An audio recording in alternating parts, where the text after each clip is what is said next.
You know that one pretentious guy who always needs to feel like the smartest person in the room when he really isn't? Well, this is about him trying to educate the party through his weird studious dragon DMPC, all while claiming that this isn't a DMPC. But first, thank you to a returning sponsor, CzePeku. Scuttle on over because CzePeku has more battle maps than you could ever use in your D&D games, and now they've got tokens to match. That's right, 20 plus new tokens every month, including monsters, PCs, and NPCs. Feeling crabby about customization? Fear not. With unlimited customizations through their token builder, handcrafted presets, and a token randomizer, you will always have the perfect look for your characters and creatures. Want a say in what's coming next? Vote in their community polls. They listen to subscriber feedback. Plus, they offer pre-made virtual tabletop models for easy importing, and even a commercial license for streaming and actual play recordings. So whatever you have planned, they have you covered. So don't be shellfish, check out CzePeku linked below and get access to their entire catalog today. The DM, who we will call Quinn, adjusted his glasses and cleared his throat. Welcome, adventurers, to Anthra Terra, a land of natural chaos, order, and war. The world was traditional D&D, but all of the races had been replaced with homebrew animal races. The DM explained that there are two main factions. The mammals stand for justice and balance, while the reptilian forces threaten to throw the world into chaos. You are now allowed to pick your side. The DM provided all homebrew races for each side, and we chose the mammals, as they just had way more material and they seemed better designed. I felt like that's where the DM wanted us to go. So we rolled our characters. We had a wolf sorcerer, a bear fighter, cat rogue, and me, the meerkat cleric. And one of our players wanted to be a tabaxi. That's when the problem began. After he asked to be a tabaxi, the DM's voice notably lost all energy, dropped all tone, and he said in a solemn, sad voice, "I mean, you could. There would be major consistency issues, and I would have a hard time making it work. But you could, I guess." Nope. Okay, already butting in on this. You don't get to do this as a DM. You're either open to this level of player input, or you aren't.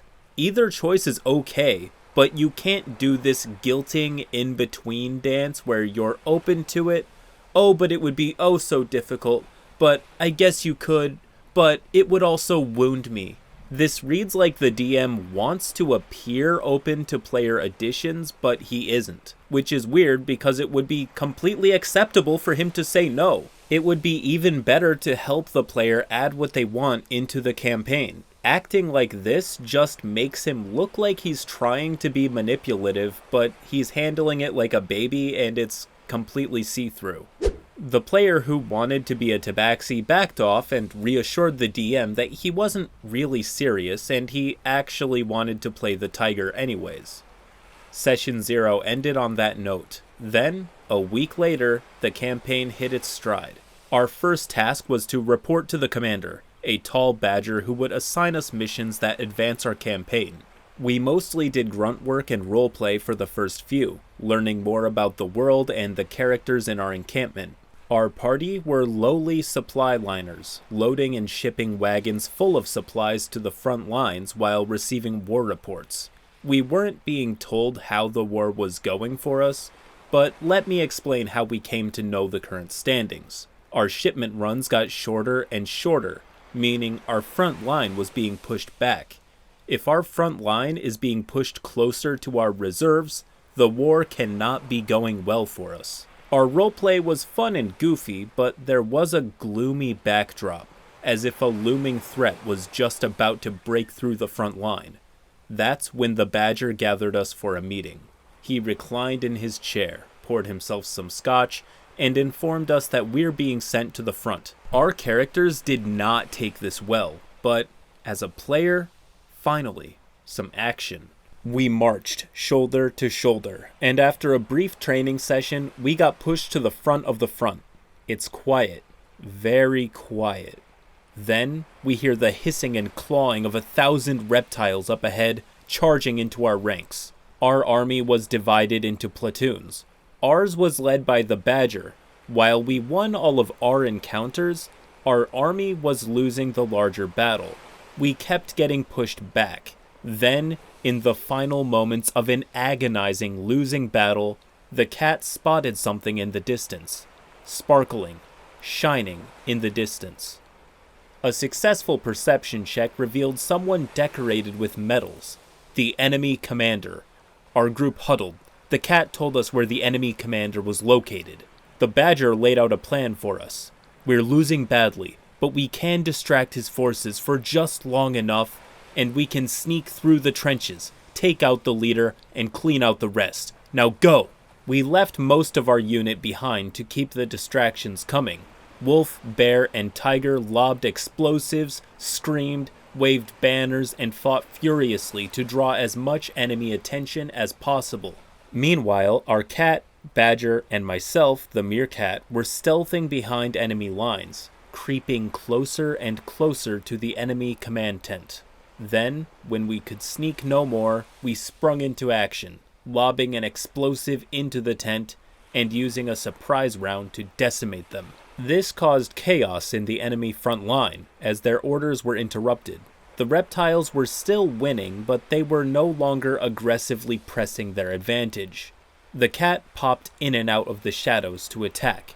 The Badger took hits for the team, and I buffed both of them. We defeated the reptilian commander, but in his place, even more enemies arrived. It's time to run as fast as we can. But the reptiles caught our Badger in a net and quickly subdued him. Step 1 foot closer and your friend is dead. It's a 2v1. Do we really want to do this? Only a 2v1? Let's kill it. We sprung into action. Unfortunately, they were snakes of their word and killed the Badger immediately. Because they used their actions to kill the Badger, we had the action economy on our side. We cleaned up their forces easily, but we were too late for the Badger. We couldn't flee the same way we came because the reptilian forces stayed put the entire time. We had to run deeper behind enemy lines. We ended the session there, but later the DM ran a special session with just me, the Meerkat Cleric, and the Cat Rogue. In this special session, we hid and fought through the wilderness, creeping through brush and logs, until we eventually found ourselves near the reptilian trails, where they were supplying their front lines. Supply lines? Let's hit them where it hurts. We ran down the trails, surprising and destroying their wagons of food, weaponry, and personnel. Help! Help me! What? What's that? That's when we found a cage with a dragon inside. Release me from this incarceration at once. It's a dragon wearing a suit. He looks distressed. We release him and he expresses his gratitude. Greetings, my name is Quirius, at your service. Now let us make haste to avoid such a dismal state of affairs such as this. Yes, he did actually talk like that. While we walked out and around the battlefield, Quirius was telling us about how, while he is a reptile, he's a defector who was caught spying and providing intel to the mammals. As soon as we take him to our commanding officer, we would be rewarded greatly. Our commanding officer's dead. What? Not Badger. Just how bad has the war gotten? We don't know for sure, but it's not going well. We continue stealthing until we can see the battlefield from afar, and that's where the session ended and the Quirius trouble began. Okay, as far as a campaign starter goes, this is pretty strong. For me, in my campaigns, I'm a very big fan of throwing the players into the boiling pot as soon as the campaign begins, and then gradually letting the pressure back up when the party has a purpose and the motivation to pursue that purpose. When the game starts, they're just getting their bearings and maybe don't know a lot about the world or what they need to do, but if you throw a spear at them, they will be highly motivated to not die. Then from there, you can draw the player out into larger goals. I've opened campaigns with a prison break, shipwreck, natural disaster, zombie outbreak. I don't always do this, but it's a strong campaign opener and a good segue into a larger story. Anyways, where were we? We delivered Quirius to the main base, and he had on his person the plans, positions, and total number of reptilian forces. He also had the locations of their bases, strengths, and weaknesses. I stopped and questioned why he would have this on him as a prisoner. He said that he stole the information just as he was being processed as a prisoner. I asked him how the hell that makes any sense at all. Quirius changed subjects. I didn't pursue it, but I had all the more reasons to be suspicious. Against my advice, Command used the information Quirius provided, and we won the battle decisively. Quirius turned to me, a smug look on his contorted face as he adjusted his glasses. Traitor, am I? I would be a piteous fool of a traitor. At that it would seem... What? He got me there. He got me there. Quirius insisted on staying with our party. Before anyone said anything, the DM assured us that Quirius is not a DMPC. His stats were pretty bad, he was squishy, not powerful in combat, but his intelligence was insanely high, and he just had so much information. So he was a shoo-in for High Command.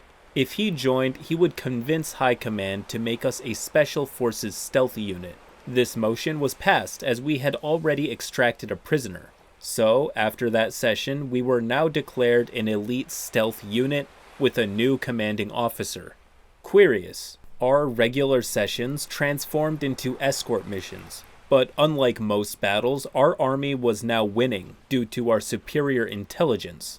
The reptilian forces had been caught off guard. We had the high ground, solid positioning, and the element of surprise.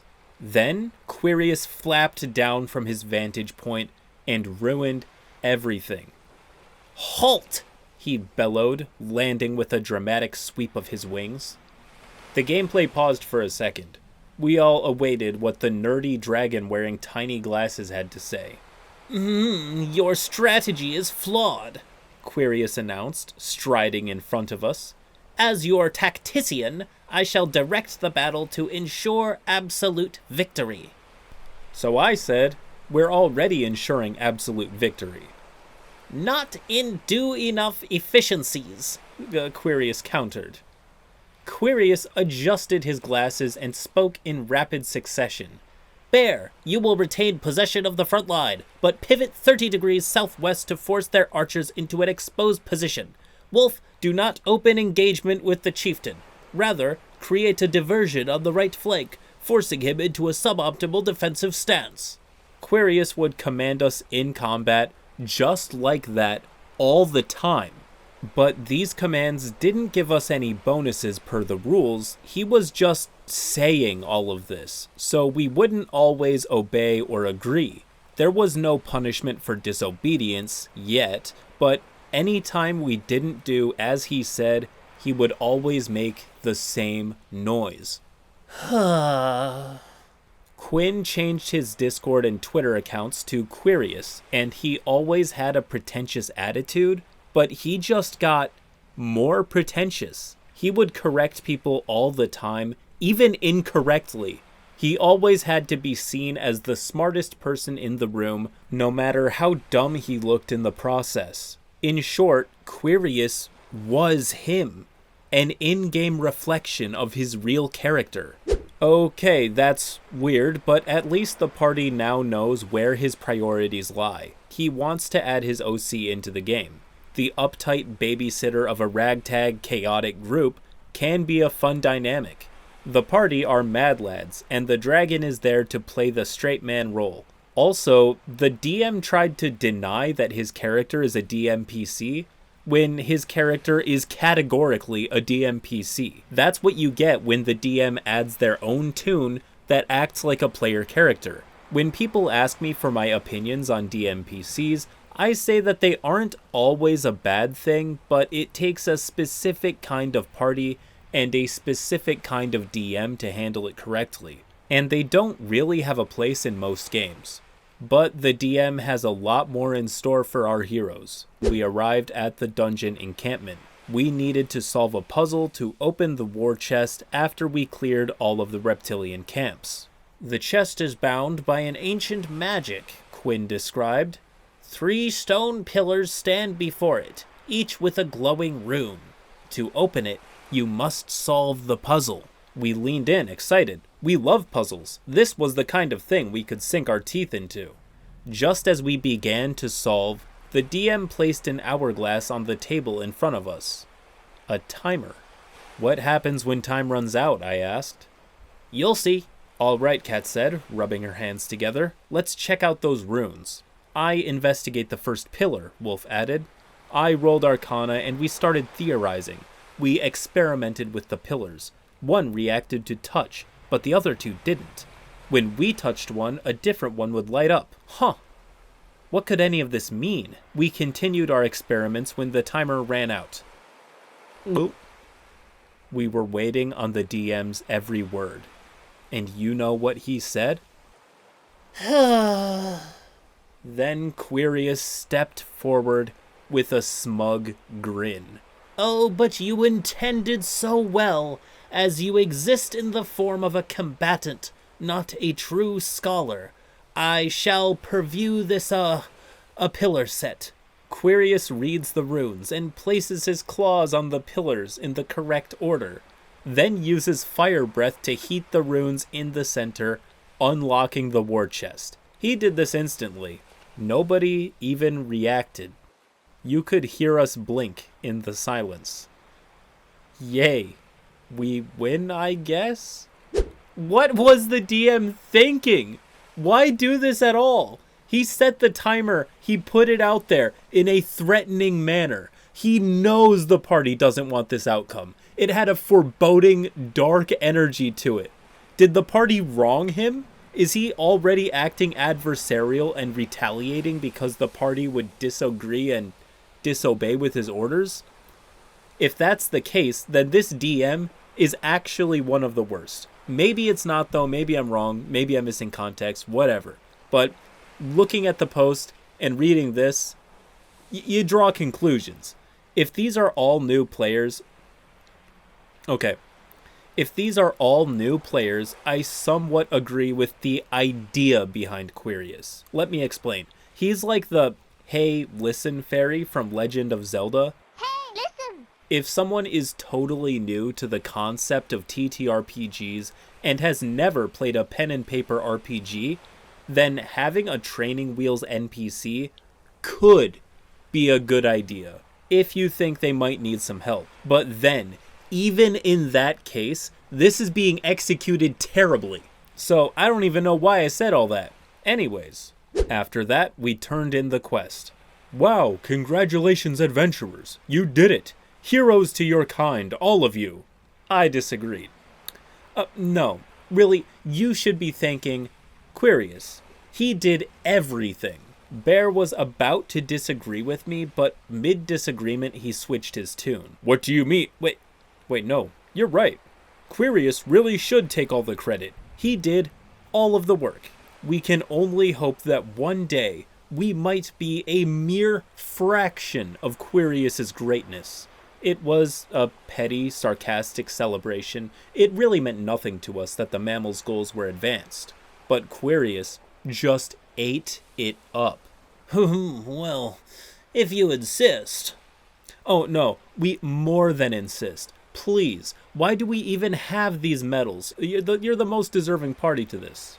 I then knelt before him and offered him my medal. Bear and Cat followed suit. Quinn just looked around the table with a mixed gaze of what the F and just narrated further. "We are arming up, preparing for a decisive attack on the enemy keep."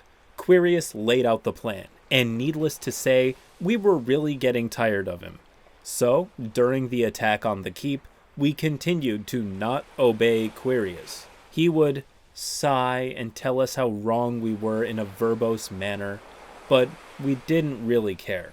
Quirius tells us how to form, we would disregard that and form however we please. We would ask each other questions mid-combat and not really consider what Quirius had to say, because over the last few fights, or, well, anything really, we had two choices. We could either follow Quirius's orders exactly, or hear that same sigh again, and somehow everything would go wrong. And that's what would happen in the keep. The moment we deviated from his plan, the enemies would roll exceptionally well. They would almost never miss. Then Quirius would sigh with a smug grin and remind us of how much we need his intelligence. But you can't have a campaign without players, so we gritted our teeth and continued disobedience. We fought through, and with the amount of time we spent in the keep, he must have sighed 10 times. Our patience was running thin, but so was Quirius. We arrived in the center of the keep, the reptile boss right before us. A dragon, wearing glasses, but much older. Well, my son, you return at last. Are you ready to assume command of your reptile forces? No. The reptilian cause is that of which is evil and condemnable. I can't keep talking like this. He talks like a smart person written by a dumb person. All of the needlessly verbose speech doesn't actually make you appear smarter.